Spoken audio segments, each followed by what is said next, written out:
Since speaking of dreams, ano naman yung dream mo dito? Grabe to talaga. Atake talaga tong show na to eh. Ano, rate ko to 1 star. Yung tuhod mo, Tet! Shubs! Yung tuhod mo! Naubusan na kasi! Concealer yung tuhod mo! Hindi, yung lotion yan, yung lotion na pampaputi. Nung bata ka, na-insecure ka ba sa skin color Sobra. mo? Talaga? Sobra. Lalo na ano ko eh, verbally binubuli. Nigra. Bakit kailangan mong kumita at 11 years old? Na-instill po kasi sa utak ko na kailangan talaga makahanap ako ng pera. Kasi At 11? ano kami, isang kahig, isang tuka. I have a lot of traumas because of my childhood. Nahirapan ako mag-choose and never ako nagkaroon ng guy. Natakot ka sa mga lalaki? Lalo na pagsisigawan ako. Nanginginig na ako. Naalala ko yung mga times na natatamaan ako pag sobrang violent na ng Natatamaan ka? Yung galit ko po sa tatay ko napunta sa kanya kasi bakit hindi na kayang iwan yung tao niya?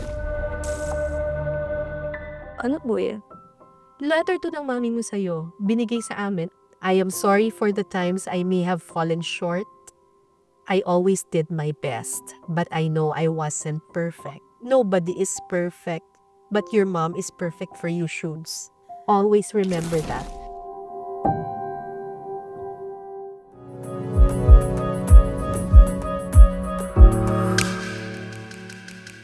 Magandang araw po mga kapuso at ito ang I Listen. Pero medyo babaan niyo po ng konti yung volume kasi po maingay po itong episode na ito. Ginagaranti ko na po sa inyo. Kasi po ang kasama ko ngayon, kailangan ko pa ba siyang i-introduce? Kasing ingay ko po. Kung ako po yung tinatawag ninyong may potential sound, ito po yung times 100 ang potential sound. Huwag ka na magpa-demure, Miss Shuvie Etrata. Hi, huwag niyo pong pakinggan si Miss Kara. You know what you see is what you do. What you see is what you believe. Hello everybody! Tawag sa mga tao mo. Wala. Mga listeners! Listeners! Mga listeners. Oh, you listen, okay, without judgment. Yun. Hello everybody, I'm Shuvie Etrata and welcome to I Listen. When Cara David. Saan ba ako titingin? Daming Te- camera. te- Ay, apake yung set nila dito. Isang daming camera. Di mo alam kung saan ka titingin. At yan po yung ating programa. Ay, Hindi na po ayun! sa magsa... Abi mo na lahat eh! Co-host dito! Sorry, ikaw pala. Sorry, ito pala. Shubs! Ano yun? Natutulog ka pa ba, te? Anong tulog? Yung 2 hours, 4 hours, or yung complete package? Yung complete package. Grabe, ang dami mong racket. Inavail ko yung complete package. Sabi daw sa December pa. So, abangan! No, but I'm really, really happy for you. Oh, thank you. Kasi, grabe, nashock ka ba? Hindi kasi, hindi talaga ako nag-expect. Hindi ka talaga Oo, nag-expect. Nung Nagkita tayo. Yes, wala Oo. pa yun. Siguro, mabilang lang sa kamay yung endorsements ko noon. Oo. Well, okay na ako noon. Kasi sabi ko, ay, okay na. Winner na talaga. Oo. Sabi ko na winner. Hala, times 3, times 4, times 5. Hala, giatay ka diha. Hindi na talaga. So ngayon, Grateful ha. ilang beses, nakakatulog ka pa ba? Yung tulog na, December 2 hours. daw. Pero, hindi naman, exaggerated yun. Nakakatulog pa naman, hindi lang yung kompleto. Pero, okay lang. Okay lang. Okay lang kasi seasons po to, Miss Cara. So, What do you mean seasons? Ang buhay po kasi ng pag-artista ay seasons. I would say, hindi lahat ng season is nasa ka. Parang, like a wheel. Sometimes you're in the up. Minsan nasa itaas, minsan nasa ibaba. Alam ko, and I'm also aware and I acknowledge that this season of my life, yun talaga yung season na walang pahinga. So, tanggap mo na darating ang panahon na hindi ka na sikat? Okay lang yun. Kasi may mga bago na naman darating. Di ba? Mapapalitan yan eh. Yung mga artista, hindi naman sa ini-expect ko talaga na mawawala talaga akong gaysa. Hindi naman sa ganun. I just know and I'm also aware na ganun yung buhay ng mga artista. Sa industriyang ito, there's competition. There will be another you. It's just that how will you maximize your era, your time? So now that it's my time, I'm just gonna enjoy it, maximize it, invest, kung ano man, and enjoy the moment. Yun lang naman po yung... Pero bukod doon, alam ko may reason din kung bakit talagang parang kayod kabayo ka ngayon. Kasi may pinaghahandaan ka para sa pamilya mo. I'm just really happy po, and I would say talaga I'm in the point of my life right now na lahat ng pwedeng ibigay na blessing sa akin ni Lord, kukunin ko yan. Hindi para sa akin, kundi para sa pamilya ko po. Kumusta na ba yung pamilya mo? Alam ko nung last tayo nag-usap, sabi mo, ang pangarap ko lang ay mapatayuan sila ng tahanan, yung aking mga kapatid. Gaano ka nakalapit dun sa pangarap na yon? Maybe next year buo na siya. Next year buo na siya. Saan to? Sa Mindanao, and then bumili din ako sa Saan Cebu. sa Mindanao? Sa Bulumulok. Bulumulok! ETA ko ay mga next year. Next Kailan? year is my goal talaga na mapatayo na siya as much as soon as possible. Sa Bulumulok. Yes, sa Bulumulok muna kasi doon na po sila nakapag-enroll ngayon. So parang practicality-wise, doon talaga muna dapat ngayon. So, nakabili ka na ng lupa? Mm. Ilang square meters? Ha? Ilan? Meron ako nabili 800. Oh my God, Bella! Ang laki! Kasi ngayon, ang pinaka-paborito ko pag tinatanong ko yung mga kapatid ko, anong color ng kwarto gusto niyo? So, tigi-tigi sa silang Never kwarto? Ang dami nga nila. Sabi ko nga, baka 2 per kwarto. Oo. Mga kids. Kasi, yun lang naman, kasi never namin yun na-experience. Na-experience namin kami lahat magkakapatid. 8 kami sa isang kwarto. So, gusto ko lang maranasan nila na may sarili silang space. Ang bago lang kasi talaga, miss. Sobrang saya ko na. Wow, sayo naman. Sana makompleto kaagad. Kaagad. Bakit yun ang pangarap mo? Batagal mo ng pangarap na magkaroon kayo ng sariling bahay? Growing up, wala po talaga. Never kami nagkaroon ng sariling bahay namin. Higit sa lola palagi. Oo. Sa Cebu, sa Pulumulok, wherever we are, palagi kaming nagre-renta. Wala kaming sariling bahay. Meron naalala ko, nagkaroon kami ng upahan kami sa may liluan sa Cebu. Oo. Ganyan. Pero renta, yung wala kaming matawag na sariling amin. Tapos pag hindi na kami nakabayad, aalis kami. Ganon. Tapos Pinapalayas kayo? Hindi, yung mga tatik, grabe talaga kamaro. Sa madaling araw magtakas.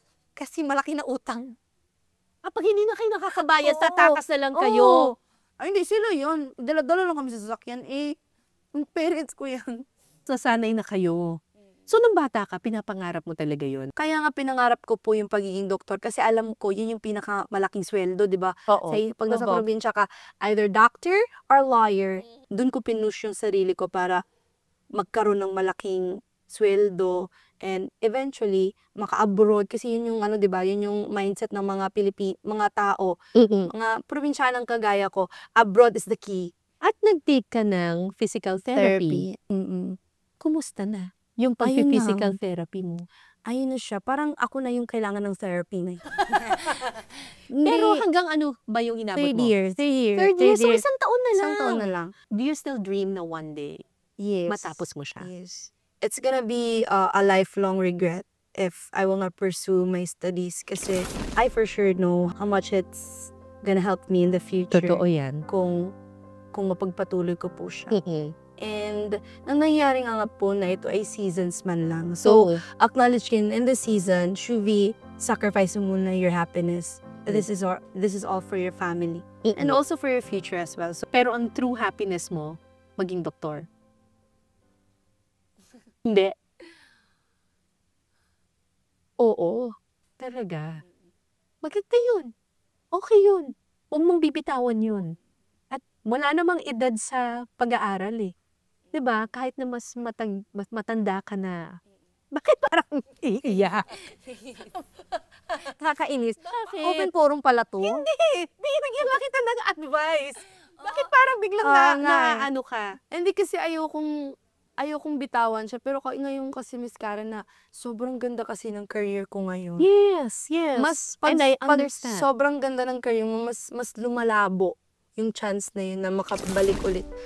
Unless I'll take up something na online, yung kaya ko i-juggle while I'm in the industry. My course requires a lot of face-to-face practical exams. The course itself, kailangan talaga face-to-face ko siyang pinupuntahan. Kailangan mo talaga itigil ang pag-artista. Hindi siya yung parang kaya mo isabay. Correct. So, sabi ko, baka, I'm still young naman. Hanggat hindi siya nawawala sa puso mo, hindi yan mawawala. 'Di ba? kung gusto mo, darating yan. Darating yan. 'Di ba? Makukuha mo yung dream na yan. Hindi pwedeng ang lahat ng pangarap mo ay para lang sa ibang tao. Kailangan para rin sa sarili mo. And if that will make you happy, then you should pursue it. Not today, but in the future. 'Di ba? Huwag lang mawawala. Huwag lang mawawala. Nako, magiging sobrang happy ako kapag naging Dr. Shubi Etrata ka. Kayo na ba? Alam mo, itigil, hasan yung handler ko? I-cancel lahat. Joke Mag-aaral lang. na pala ako. Hindi, talagang. In time, in God's perfect time. Alam mo ako, nung bata ako, ang pangarap ko maging isang profesor, katulad ng aking mga magulang. Tapos pumasok ako sa TV, naging reporter ako, and nung nag-20 years na ako as reporter, doon ko na rin sabi, baka pwedeng i-pursue ko na yung childhood dream ko. Teacher na ako ngayon. 10 years na ako nagtuturo. Diba? It's never too late for anyone's dream. Aabot ka rin dyan. Aabot ka rin dyan. And speaking of dreams, ano naman yung dream mo dito? Grabe to talaga. Atake talaga tong show na to eh. Rate ko to 1 star. Grabe. Ganun talaga dito sa I Listen. Paiiyakin ka tapos biglang patatawanig ka. Oo nga. Atake yung lashes mo dyan, Bia. Hindi nakadikit. Kumusta yung... Si Bella ko dyan. Ano ba yan? I-zoom mo nga yung lalaking yan. Yung baklang yan sa gilid. Yan yung dahilan eh. Sinuknok. Nuknok na yan. Kapatid yun Ano ang ba tatay. yung foundation mo dito? Yung tuhod mo, Tep! Shubs! Yung tuhod mo! Naubusan na kasi. Yung sealer, yung tuhod mo! Hindi. Yung lotion yan. Yung lotion na pampaputi. Ate, ganun ba? Ginawa nila sa buong... Kasi nga uso daw yung tawag nito, mapuputi dati. Ang pakaitim ko dati. So, ang ginawa nila, nilagyan. Ito maganda lang lighting dito eh. Pero ako si Belle dyan. Si Belle yung sa Beauty and the Beast. Ito, kilala Pero ko. parang pa-beast na pala ako dyan. Pero nung bata ka, na-insecure ka ba sa skin color Sobra. mo? Talaga? Sobra. Lalo na ako verbally binubuli. Nigra. Pero sa isla kayo nakatira, lahat naman doon siguro maiitim dahil Hindi, nagbibilad ito sa sa Pulumulok araw. to eh. Sa Pulumulok to lahat. Sa Pulumulok. Kaya inano ko yung Pulumulok, inex ko yan sa buhay ko. Kasi, Kasi ang dami kong bully dyan. sinasabi negra. Oo, nigra, kagirons. Ano yung kagiron? Ano yung kagiron? Ano? Basta, hindi makinis, gano'n. Sobrang insecure ko, Kulang na lang, mag-jacket na nga ako, mag-socks pa na I did a lot of things to cover up myself. I did wearing jackets, wearing yung high-knees na mga socks, para lang matakpan. Nagja-jacket ka? Oo, kahit na mainit. Para lang mainit. Oo. Naku, Nakakapa ako. Ako nakaka-relate ako dyan. Diba? Nung high school ako, lagi akong naka-jacket. Diba? For the simple reason na sobrang payat ang haba raw kasi ng kamay ko para daw akong butiki na ang haba-haba. So nagja-jacket ako kahit mainit summer. Ang hirap ng buhay. Diba? Kasi we're doing it to please them. I was doing it to please them. Ako, para lang hindi na ako lokohin. Kasi ayokong tinatawag akong parang manok yung paa ko, yung legs ko, para akong butike. Ayoko lang yung bullying. So parang cover up. Ganun ako. Yun din ako. Etong grade 6 to na, grade 6 po ako nito na picture na to. Kinover up yung pero at the same time, naging masaya ako kasi nanalo ako dyan. Para pala maging maganda, kailangan ko na maging maputi. Until na-realize ko na hindi. Kailan mo na-realize na hindi kailangan maging maputi para maging maganda? Nung nasa isla na ako. Okay. Kasi after po nito, nag-away na naman yung parents ko, di ba? Nag-transfer na naman kami sa Cebu. Pag-transfer ko sa Cebu, grade 8. Yung grade 8 ako, feel ko nagdalaga na rin ako. Nung nagdalaga na ako, tapos, syempre, pag-transfer ka, parang ganda-gandahan ako. Magandang transfer kumbaga. So, na-develop yung confidence ko sa isla. Kasi normal ako dun eh. Normal, maraming tan dun, maraming morena dun. So, I was normal there. In fact, I was actually, maganda doon. Maganda yung time na yun. Marami naliligaw sa akin. Doon ang dami naliligaw sa akin. Ang dami naghaharami. Naranahan ako sa quadrangle. Nahanap ko lang yung tamang place. Kung saan ako talaga, I felt like I belong. Kaya ako mahal na mahal ang isla. Kasi sila nagparamdam sa akin na kamahal-mahal ako. At naniwala ka ng maganda ka? Oo. Naniwala talaga ako because of that. Nag-misbantayan ako. Oh, yeah. Oo. Nag-misbantayan I was ka. crowned. Ito naman, a national pageant, Hiyas ng Pilipinas. Oo. Dito in-embrace mo na talaga ang pagiging morena mo. Oo, pero sobrang bata ko pa dito, 18. Sobrang bata ko pa dyan. Pero in-embrace ko na, minahal ko na yung sarili ko dyan. Mas natutunan ko po talagang mahalin yung sarili ko because also of beauty pageants. Kasi doon may, more than the physical appearance, it's my heart and it's my mind that's gonna be, that's gonna shine. Pero may isa pang reason kung bakit ka sumasali ng beauty pageants. Hindi lang to feel good about yourself, pero kasi kailangan mo ng pera. Yes. Before Paano racket, kumikita sa beauty pageant? si Kuya Glenn Noval. Si Kuya Glenn Noval po, Oo. makeup artist ko siya, /stylist. Dinadala niya ako sa mga pageant, yung mga barangayan. Na kung matala kami, sure may 500 ka. Consolation prize. May consolation prize ba lahat ng sumasali? So kahit thank you girl ka, may 500. Yes. Pambigas na yun. Paano yung mga gown doon? Di ba gagastos ka rin Maraming doon? gown si Kuya Glenn. Libre lahat. Suraram Attend na lang ka ako. lang. Oo, siya na lahat. Attend na lang ako.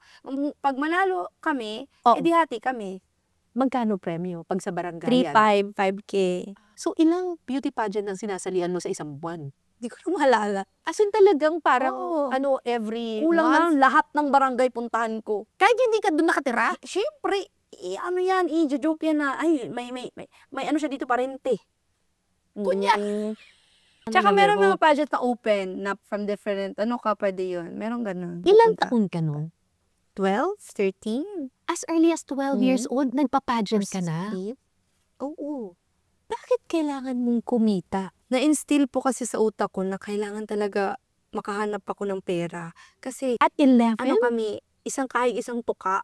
Wala kaming sa makain. Ang dami namin, di ba? Nung mga time na yon, sapat lang yung kinikita ng tatay ko. Nag-OFW naman yung tatay ko, pero hindi masyado nagpapadala ng malaki. So, yung mom ko, napipilitan na, basta konti po. Growing up, I wouldn't say kasi Miss Karen, I've lived a very, very poor na, we were poor, pero at the same time, yung mom ko naman, mangungutang yan, ganyan. Kaya alam ko yung pangungutang, ang dami niya na utangan na pera, ang dami naming utang, kasi hirap kami sa pera. My parents had me at 19. So, wala sa kanila yung Family planning. family planning. There were social media probably before when they were 19, pero they were not knowledgeable enough. Okay. So, probably that's why umabot po kami ng Sham. Tsaka mag-aaway yan sila, pero that's their makeup. Naging open ka na naman dito di ba? That there is domestic violence in your house.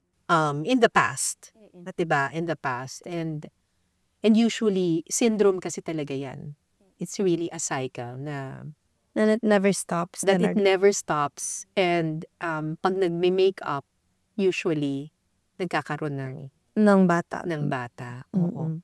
So, growing up, you witnessed that. Yes. And now, how did that affect you? I have a lot of traumas because of my childhood. And right now, you're talking to a better version, Shuvi. Of course, yeah. I'm a little bit healed po ngayon, Miss Cara. Pero if ako po to 3 years ago, di talaga. I was actually trying to just end my life. Ganun po yung hirap na binigay po dinanas ko. Because of the trauma that you witnessed. And I felt the pressure of sustaining or providing for my family po. And may tas baka hindi ko kayanin, may mga doubts ako sa sarili ko. Ay baka hindi ko kaya maging breadwinner. Baka baka hindi ko kaya pag iasa nila to sa lahat sa akin. Kasi kilala ko sila, iasa nila lahat to sa akin. Baka hindi ko kayanin. Kailan mo sinabi sa sarili mo na ako na ang magiging breadwinner ng family na to? 3 years na po ako sa industry and maraming, alam mo yun, klase-klase ng breadwinner. Ako kasi nung una, I considered myself as breadwinner because time by time I give. I give something. And then nung nag-start ako sa content creation, yun yung pinag-awayan namin ng, kaya po ako napalayas. Kasi, nakuha. Kinuha niya yung, wala kasi akong ATM, wala akong ganon. So sa kanila dumadating yung pera na nakukuha ko from the brands, tapos nagagastos nila because of for our needs lang din. So yun yung time na bigay pa rin ako. Pero nung pumunta ako dito sa Manila, bigay pa rin ako. Hanggang sa na-realize ko, ay, naaabuso na ako. Nung naaabuso na po ako, nag-cut ako. Pero I was still giving secretly sa mga kapatid ko. Kasi I know how it feels not having anything. Especially when you're studying. Ayoko yun yung parang struggle mo na nga mag-aral, struggle mo pa yung pera pang-aral. At yung pera baon, yung pagkain mo sa araw-araw. Ayoko nung ganun. As much as possible. Kasi nadaranasan ko po yun nung nag-aaral ako sa college. Ayun, kasi kailangan ko. Kailangan mo? Oo, pang pagkain ko, at pagpangkain ng pamilya ko. Papagsakot-sakot kami ng mami mo, ha? Ha? Pero ginagawa ko po lahat ng ito para po sa pamilya natin. Yung feature sa'yo ng magpakailanman, napanood namin lahat yon. Tapos, parang pinahita doon na your father was irresponsible. Umiinom and sugal, Babae. violent. Ano naging impact dun sa'yo living in that kind of environment? Nahirapan po ako mag-trust. And never ako nagkaroon ng guy. Kaya hindi ka nagkaka-boyfriend. Oo. Kasi, So, bye! Ganon. Hindi mo ako maloloko. natakot ka sa mga lalaki. Lalo na pagsisigawan ako. Konting sigaw mo lang. Sisigaw. Nanginginig na ako. Naalala ko yung mga times na natatamaan ako pag sobrang violent na ng Natatamaan ka? Pati ikaw? Opo. Kasi ano nga po ako, mediator. Kasi aawatin mo. Round 1, fight! Oo. Aawatin mo kasi kawawa naman si mama mo. Hindi deserve ng nanay ko lahat. Hindi deserve ng kahit sino. Di ba? Tapos matatamaan ka. Pero tumigis na lang din po yung ano ko. Pero nagkakaroon ako ng mga pasa-pasa. Pero hindi naman yung palagi. Yung palagi, yung verbal. Yung grabe sila mang ganun eh. And did you ever forgive your father? Yung sinabi ko naman na po, it's not, sa loob ng bahay po ni Kuya, natutunan ko hanapin yung pagpapatawad. Pero hindi din po ako ganun kadali na lang na makakalimutan ko na lahat. Yes. Still in the process of healing, although in my heart I know I forgave them. It's just that the forgetting. Siguro pag may nakita po akong ginawa po yung tatay ko na, ay, okay na nga siya. Ay, ngayon kasi may trabaho na siya, so pag na-prove niya na yung sarili niya po sa akin, ganun. Kasi yung pagtulong ko po sa kanila, hindi po yan mawawala sa kanilang lahat. Never po yan mawawala. Siguro, right now, I'm in an honest conversation with my dad na, Daddy, you need to be like this. I'm more open now and I'm more stronger now to communicate na, Daddy, this is what we deserve. So you're healing, and in the process, you're also healing the relationship with the father. Yes. With your father. Hindi pa total. Papunta. Pero papunta na doon. Papunta na doon. Eh, kumusta relationship mo with your mom? Hindi mo ba minsan sinasabi, Mama, laban ka naman minsan? Hirap. Alam po kasi na ni Mami yung tama sa mali. Yeah. Pero, trauma bond at tawag dyan, na hindi na po talaga siya I asked many times to leave. I asked for her to leave my dad. Kasi hindi niya po talaga deserve yung ganon. Pero hirap po siya. Hirap po yung mom ko. And it's easy for us to judge people and say, Lumaban ka naman, di ba? Pero It's easy to say, but when you're in pag the nandun position, ka, mahirap. especially when you have 9 kids, intindihan ko si mommy. Pero wala eh. Nandito kami, nanay ko siya, tatay ko siya. Hindi naman namin pwedeng pabayaan yung tatay ko po. Sa totoo lang, pag may mga ganyang situations, kailangan lang talaga maging support system ka na lang talaga. Tapos kasi eventually, kapag nakita niyang maraming taong nagmamahal sa kanya, marirealize niya yung worth niya. Kasi willing po talaga ako tulungan sila. Yung pagtatrabaho lang, gusto ko lang masipagan niyo pa. Alam mo yun, kasi yung daddy ko hindi sanay magtrabaho. May trabaho ngayon, nagreklamo na. Ako pa, kasalanan ko pa ngayon. Oo! Wala ka kasing pangarap. Walang pagbabago. Puro ka bisyo. Ano, alak, babae. Ano ba? Sige! Ano ba? Sige! Ano? Iyawin mo na lahat ng Sa magpakailanman, nakita niya po kung gaano ka laki. Magpakailanman helped me a lot. Mas na foresee ng parents ko kung yung reality. Kasi I really believe they're living in a different reality. So, nung nakita po nila yung katotohanan sa TV, may konting realizations po sa kanila. The transition is messy. However, as much as possible, I would love to put grace behind the transition na there's gonna be an improvement. Yeah. Hindi lang mabilis, hindi lang madali, pero nandito ako para sa tatay ko at sa nanay ko. Hindi ko po sila iiwan. Nakikita mo recover. bang she's slowly getting back her self-esteem? Sana po, Miss Karen. At hindi niya kasalanan yun, Shubs, ha? Hindi niya kasalanan yun. Mahirap talaga. I mean, ako, I've experienced a lot of traumas in my life, and it's difficult to move from being a victim to being a survivor. Right? 'Di ba? Mahirap talaga siya. Pero if there's one thing that I know for sure is that para makamove from victim to survivor ang isang babae, kailangan niya ng matatag na support system na hindi siya i-judge. Nahahayaan siya at hihintayin yung time na makapag-heal siya sa sarili niya. At hindi yun mangyayari kapag hinuhusgahan siya ng maraming tao. Hindi ko nga ang sama ako sa nanay. Hindi ka masama sa nanay mo. Just support her. You keep on supporting her. Alam kong hindi ka masama sa nanay mo kasi may letter sa'yo yung mama mo. Ano po eh? Letter to ng mami mo sa'yo. Binigay sa amin. Oh, I'll read it for you. First of all, I am very proud watching you today. I always find myself mesmerized thinking back to when you were just a little girl. I remember those simple talks when we were riding the jeep and you would say, "Mommy, someday I'll have a tarpaulin like that skin clinic." Pointing to all the tarpaulins we'd see.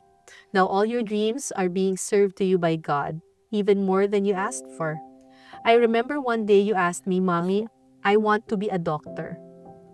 You felt sad watching your batchmates graduate and become professionals. Then I told you, "Ate, maybe God sees a better mission in your heart. God has a great mission for you and that's why He gave this to you." Ako naman ang sasabihin ko sa'yo, hindi. Magiging doktor ka. Magiging doktor ka pagdating ng panahon. Because what I see now is that millions of people love you because you inspire them. For me, ate, as your mother, even though your life has been difficult and we've been through a lot of storms as a family, I am grateful to God that He gave me a daughter like you. I may have made wrong decisions in my life, but having you and all your siblings were the best decisions I ever made. I remember sa bata ka pa, I used to get so tired of listening sa imong mga istorya. Madaldal ka pala. But I had no choice because you just kept talking. Kay tabian ka. Kay tabian ka. Daldal. Kay madaldal ka. I never imagined how much our lives would twist and turn, but here we are. I am sorry for the times I may have fallen short. I always did my best, but I know I wasn't perfect. Nobody is perfect, but your mom is perfect for you, Shubs. Okay? Always remember that. And ate, I keep praying that we can also have a short conversation with you once in a while. Even if it's just a nonsense convo lang, like before. I keep asking if sometimes you can find the space in your heart to hear us. Not just me, but also your siblings. We truly miss talking to you, even if it's just for those silly nonsense talks. Handa ka namang kausapin sila, di ba? Kahit yung kababawan portions lang. I love you, anak. We might be separated because of work, but ate, always remember, I am always here for you. Whatever may happen, I am ready for you. Just one text, ate. If you need someone, I am here, and I will protect you forever. Lastly, ate, thank you for all the sacrifices you've made to help us, especially with your siblings' education. Love, Mommy.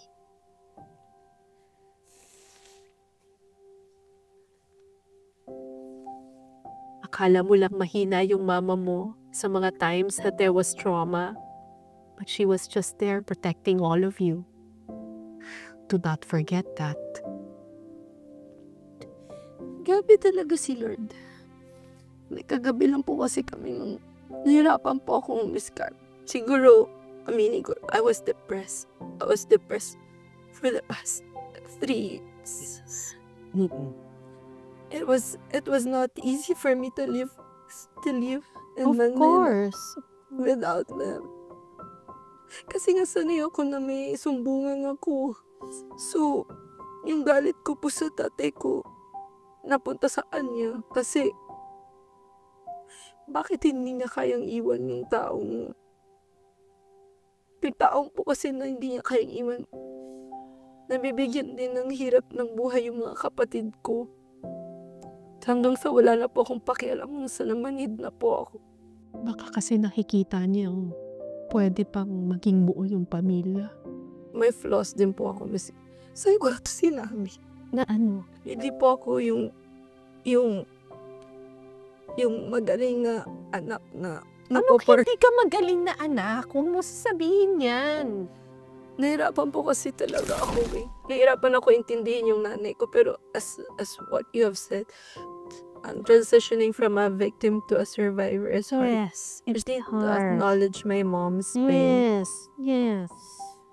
Nahirapan lang po ako. Nahirapan lang po siguro ako intindihin yung nanay ko. Pero kasi, hirap din siya eh. Correct. Sabi nga niya, hindi naman siya perfect. Wala namang perfect sa mundo. Pero perfect kayo sa isa't isa. Isipin mo, naging mas matatag ka. Naging mas matatag ka because of all the challenges na pinagdaanan mo. I pray that you will have that conversation. Hindi naman lahat ito masusolusyonan ng isang conversation. Sana makita ng parents mo how beautiful you are. Your siblings. Healing lang. Oo. Diba? At tumatag na kayo from that trauma. Ang maganda dito, ina-acknowledge ninyo. Ina-acknowledge ng mama mo that there is something to be fixed. So that's the first step towards healing. Diba? Ganun I lang always yan. pray and I'm hopeful, Miss Car. Darating din yung time. Na-depress nga po ako, so nawala po yung puso And ko. that's valid. That's valid. Puso. Oo. Because of who I surround myself with, natutunan ko din po magmahal. Kasi yun po talaga yung epekto po ng trauma sa akin. Nahirapan po ako magmahal. Darating po yung time na yun. Kasi ngayon, I can see an improvement po with myself na. Ang unang hakbang ay palaging acceptance. Acknowledgement that you did something wrong. And that something needs to be healed and fixed. My mom talaga has been through so much. And nasasaktan lang din siguro ako na, Yes. nandun pa rin siya sa ganun. Mahal na mahal ko po yan. Mahal na Then, mahal ka niya, mahal na mahal mo siya. Healing na ang susunod nito. Ito yung mga kapatid mo. Yan yun. Kaganda mo dito ay. Ang ganda rin ito oh. Nung Si isa. Shaina. Si Ruby Shaina. Shaina, Shanshi. Ay, ano ba to? Ayan ang bago naming TikTok. Oo Pero nga. actually, maraming improvement this Cara. Nung pagbalik ko, maraming improvement. Oo. My mom, I saw, yung nagbago, hindi na siya mukhang ganun ka depressed, alam mo. Oo. Nag-basketball lumiwanag. kayo ng daddy mo, di ba? Mas lumiwanag. Mas The lumiwanag. future is really brighter now. That's nice. That's good. That's good. Ay! Ito yung Ito, nag-viral. ito yung, napanood ko to. Ano bang ginagawa mo dito? Ito yung, Ito yung nag-viral. Oo, dyan ako nag-viral na ang followers ko sa TikTok ay 10. It went viral. For a day, it went 2 million views. Grabe. Tapos ang handle mo pa dito ay Shuvi Buang. Trend dito di ba? Trend yan, yung ilalagay mo lang yung cellphone, di ba? Tapos, move ka na, tapos susundan ka ng cellphone. camera. Ay, ganun ba? Oo. O, di ba? Pakit-kit lang siya. Oh. Naka-duster pa ako niya kasi Correct. tagalinis ako ng bahay. Oh. Tapos, ganda! Atake! Taba-taba ako siya. Atake! Hindi mo in-expect. Hindi! Gawa-gawa lang talaga ako. Parang, wala lang. So, nung nag-viral to, Hala, grabe pala. Tapos, nagsimula pa ako nun sa content creation, libre-libre, may mga nagpapadala, ay, sige, send ako address ko, papadala sa Prada. Libre-libre ako, so nag 5,000. ano 5,000? 5,000, isang posting. Ang laki, di ba nun? Ano yun? Ano 5,000? Babayaran ka 5,000, tapos iti-TikTok mo lang yung Prada. Ang nangyari yun hanggang sa nag 20,000. Hanggang sa sabi ko, oy, ito na yun. Nova, alam mo, hahanapin kita pag sumikat talaga ako. Ang tagal mo nang nag-aano sa akin. Pag ako sumikat... Pero si Si Nova, Noah palagi yung nagko-comment. Nagko-comment sa lahat ng videos ko. Yung live streaming din kasi, nagdadagdag din yan sa pera ko before. oo, tapos sinabi mo dun sa live na yon na parang, i-claim natin Nova. This is my year. Di ba? Sabi mo ganon? Oo nga, nakakakilabot nga, Oo, nababanood sinabi ko. mo, this is my year. Sisikat din ako.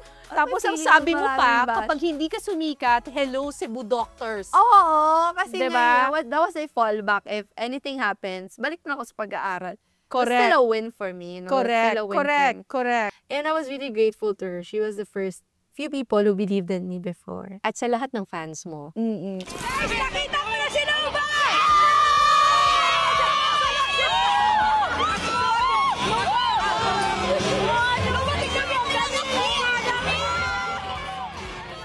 Lahat ng buo-buo ng fandom ko, thank you so much for loving me.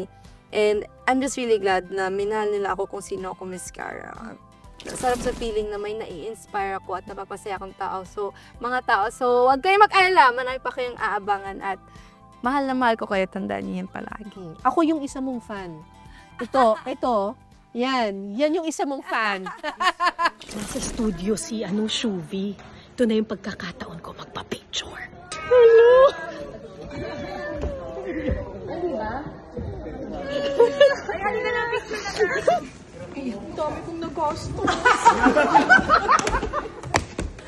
Siya ang perfect na example ng TDH. Tall?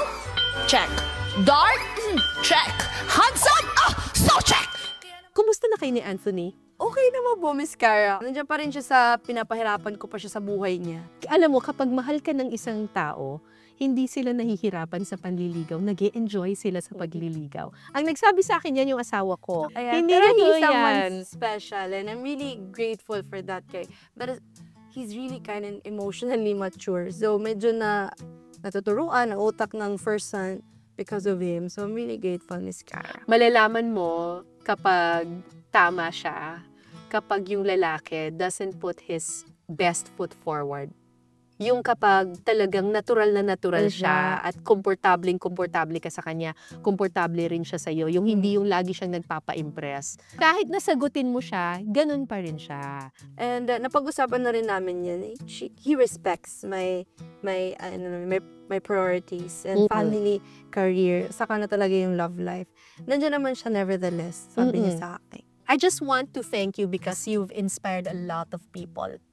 Ako, hindi ako usually nagfo-fangirling ng ganito. Pero when I saw you and I knew about your story, talagang sabi ko, sana manalo tong batang to. Kasi kapag nanalo siya, alam ko panalo rin yung pamilya niya. At panalo rin yung marami pang ibang batang babae na nai-insecure kasi akala nila hindi sila maganda, pero talaga maganda sila. Kaya thank you. Thank you for inspiring all of us and for being you. Mahal ka namin kasi totoo ka at sana hindi ka magbago. Guys, this is Miss Cara, everybody. Miss Cara, I have been a fan. Yung mo lang, nagkasama kami sa Maribeles. Hinihintay ko makita ka. Hinihintay ko makasama ka sa shoot. Kasi I'm really a fan. Work-wise, I would love to be you in the future. You're an inspiration to many. You are an inspiration to many. I want to say thank you because you also inspired me. Andito lang ako palagi para sa iyo. I love you. Okay. Thank you so much. Thank you so much. Andito lang ako and I'm always praying for your healing. Healing and happiness because you deserve it. Maraming salamat po sa pagtutok ninyo sa iListen. Magchichikahan pa kami ni Sylvie. Babay na. Bye-bye, everybody. Thank you.